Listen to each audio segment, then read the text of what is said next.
আজ করেছিলাম ছোট মাছের পাতুরি, আর এটা খেতে কিন্তু অনেকটাই সুস্বাদু হয়েছিল। কলা পাতায় ছোট মাছের এই রেসিপিটি করার জন্য আমি নিয়ে নিয়েছি 500 গ্রাম মতন ছোট মাছ।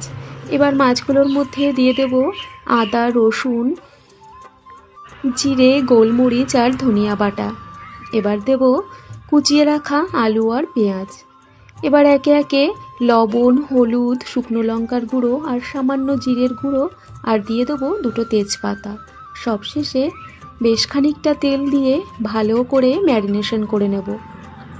এই রেসিপিটাতে ম্যারিনেশনের সময় কিন্তু একটু বেশি তেল দিতে হয়, তাহলে খেতে অনেকটা সুন্দর হয়।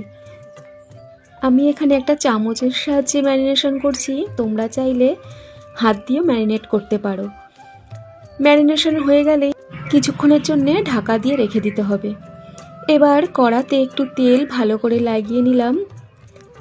এবার কড়ার মধ্যে দিয়ে দেব একটা কলা পাতা, যেটাতেও আমি তেল লাগিয়ে নিয়েছি। এবার কলা পাতার ওপরে ম্যারিনেশন করে রাখা মাছগুলো দিয়ে দিতে হবে, আর তারপর কলা পাতা দিয়ে বেশ ভালো করে ঢাকা দিয়ে রাখতে হবে। এবার হালকা আঁচে বেশ কিছুক্ষণ ধরে জাল দিয়ে নেব। কিছুক্ষণ পর উল্টে দেখি জলটা পুরোপুরিভাবে শুকিয়ে যায়নি, তো আমি আবারও ঢাকা দিয়ে রেখে দিয়েছিলাম। তো জলটা শুকিয়ে গেলেই এপাশ ওপাশ উল্টে দিলেই রেডি হয়ে যাবে ছোট মাছের পাতুরি।